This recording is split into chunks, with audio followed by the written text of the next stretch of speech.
eu tinha que falar desse caso, e por dois motivos. Primeiro, que mesmo que tenha sido somente pela internet, por um breve momento eu conheci a vítima. E outro motivo é por achar que esse caso teve zero cobertura da grande mídia brasileira. E como vocês verão a seguir, se trata de um caso revoltante, intrigante e com uma inesperada reviravolta que foi apenas revelada nos tribunais. Então agora eu trago para vocês a triste história de Roseli Aihara, um caso que assustou a região de Suzuka no Japão por causa de sua violência e que também chocou a comunidade brasileira pelo fato de todos os envolvidos serem brasileiros e o pior, todos da mesma família. Fala galera, Malone aqui, e como esse é o primeiro vídeo gravado em 2025, eu quero aproveitar para desejar para todos vocês um ótimo início de ano. Que Deus abençoe todos vocês e que tudo dê certo em seus propósitos. Tamo junto por mais um ano e vamos que vamos, meus amigos. Recado dado, agora vamos ao vídeo aqui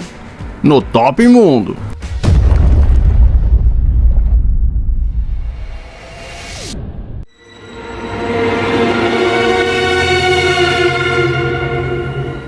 Natural de Praia Grande, no estado de São Paulo, Roseli Almeida Aihara, descendente de japoneses, casou-se com apenas 16 anos com Demerson Almeida Prats, que tinha 18 anos na época. Após 2 anos de relacionamento e em busca de um futuro melhor, o casal resolveu mudar-se para o Japão em 1994. Já aqui no Japão, o casal passou a trabalhar bastante. A Roseli em fábricas e Demerson, após tirar a habilitação para pilotar caminhão, se tornou um caminhoneiro. Juntos, o casal teve 2 filhas, sendo a mais velha Kimberly Kaori Almeida Aihara, de 26 anos, que vivia com os pais e com seu companheiro, Lucas Haruyuki Hakozaki, de 24 anos. Kimberly e Lucas também tiveram um filho, e assim a família inteira vivia juntos com o casal Roseli e Demerson, na cidade de Yokkaichi, na província de Mie-ken.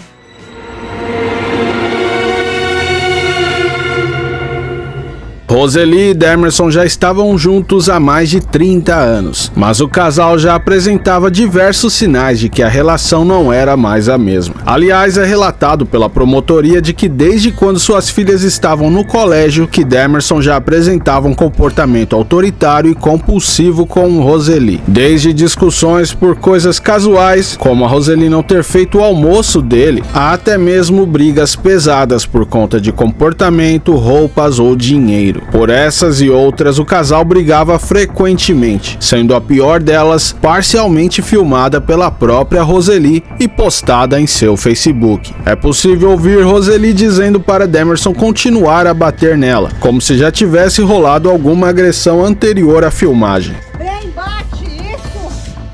Bate, faz! Isso, a casa também é linda. E depois ele joga as roupas e roupa de cama de sua esposa na rua. Isso, continua, vai lá. Eu quero a chave da minha casa. Continua. Anda, a chave da minha casa. Continua. Anda.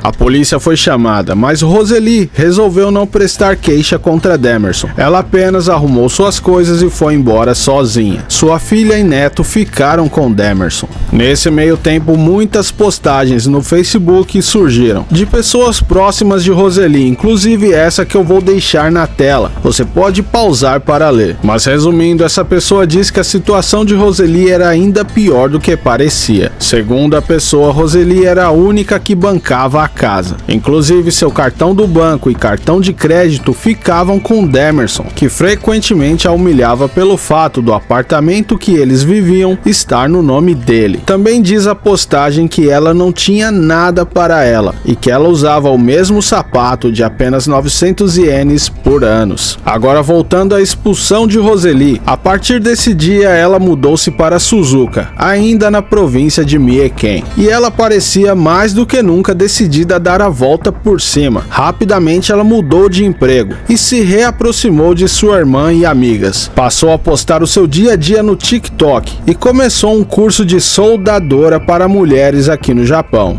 Bom, no Japão, o trabalhador com certificado de soldador ganha um bom salário na área. E era com tudo isso que Roseli estava engajada, em retomar as rédeas de sua vida. Enquanto Roseli parecia estar bem, mesmo após ter sido expulsa de casa com uma mão na frente e outra atrás, Demerson, Kimberly e Lucas seguiam todos enfurnados dentro de casa, remoendo um crescente ódio por Roseli. Pois como depois de tudo que ela sofreu, ela ainda estava se saindo bem, enquanto os três continuavam estagnados.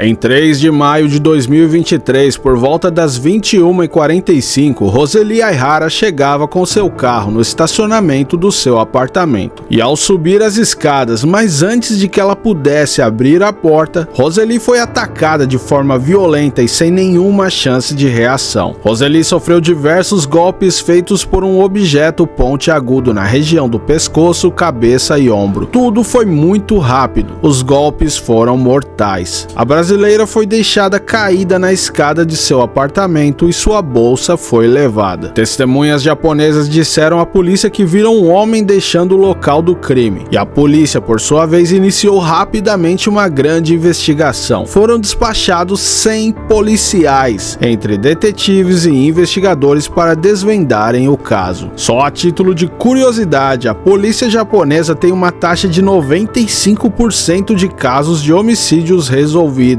É praticamente certo de que o homicida será pego, e dessa vez não seria diferente. Analisando câmeras de segurança, ouvindo testemunhas e buscando nas redes sociais, os investigadores logo chegaram aos principais suspeitos: Demerson, Lucas e Kimberly, que a princípio apenas foram ouvidos, e nesse meio tempo eles deram diversas entrevistas à mídia japonesa e brasileira, e em todas elas negando totalmente as acusações. Não dá pra acreditar que tenha acontecido, né? Mas se a polícia não pegar ele, eu vou procurar até pegar. Demerson chega a falar que não deve nenhuma satisfação à comunidade brasileira e que somente os japoneses merecem alguma explicação. Não tá, né?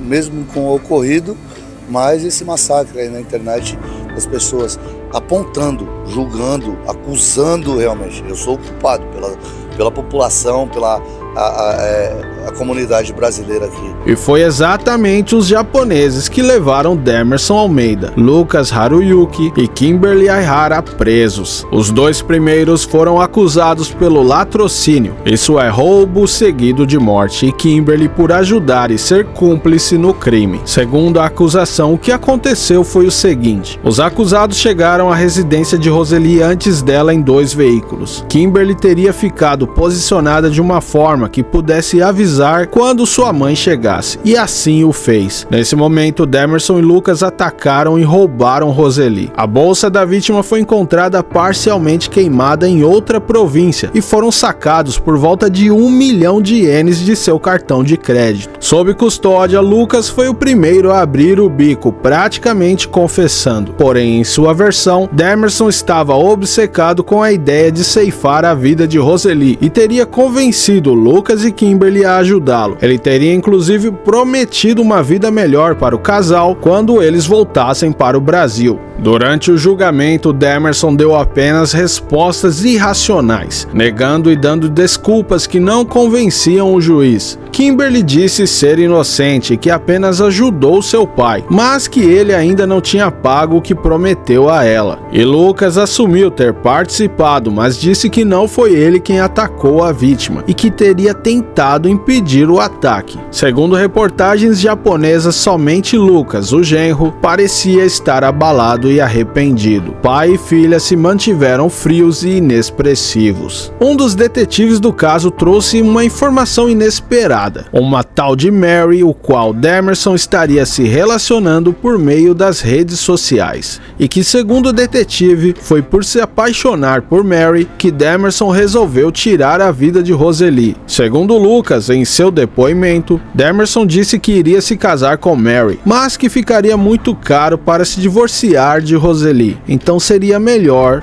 matá-la.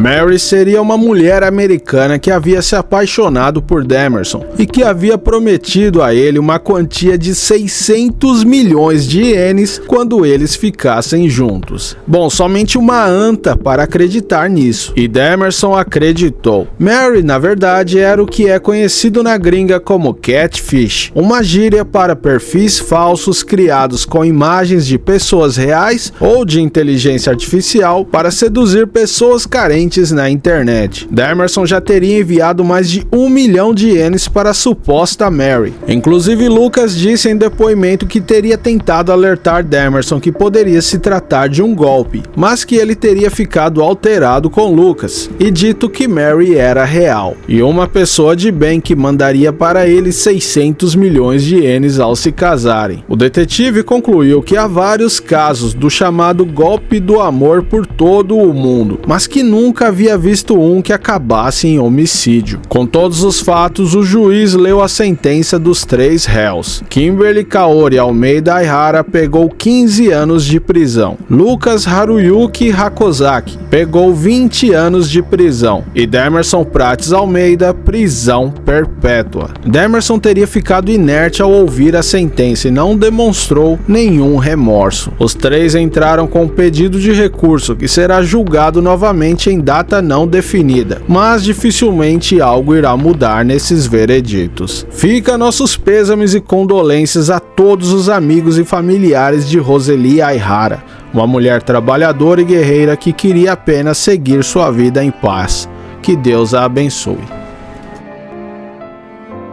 Galera, esse foi um caso muito chocante e triste que abalou a comunidade brasileira. Estavam sabendo de alguma coisa? Comentem tudo o que vocês acharam desse caso. Aproveito para pedir aquele likezão sagrado de sempre. Se inscreva caso você não seja inscrito ainda. E para quem puder e quiser ajudar ainda mais o nosso humilde canal, você pode se tornar membro do Top Mundo canal e terá o seu nome estampado no final do vídeo. Você pode também nos mandar um valeu demais. E por último, você pode também colaborar via Pix. Qualquer quantia ajuda demais a manter o nosso amado canal. Agora deixa eu mandar um salve para todos que pediram nos comentários. O Negan Wolf, que manda um abraço para o irmão Caim do Exonerados MC. O Anderson Cruz, do Matéria Prima MC de São Caetano. Caveiras da Rocinha MC de Vinhedo, São Paulo. O Andy, diretor de eventos dos Falcões MC de Guarulhos. Presidente Moon Raio, vice-presidente Coruja, e para todos os irmãos dos Réus Confessos MC do Rio Grande do Sul, Outbusters de Alandra, Portugal, Insanos MC Divisão Itacoatiara, Amazonas, para os Lobos MC de Formosa, Goiás, Deuses do Olimpo MC de Recife, para o Jesus Nômade Sicários do Motoclube Argentina, e para o Chacal e para todos os manos do Mamutes do Vento de Taboão da Serra.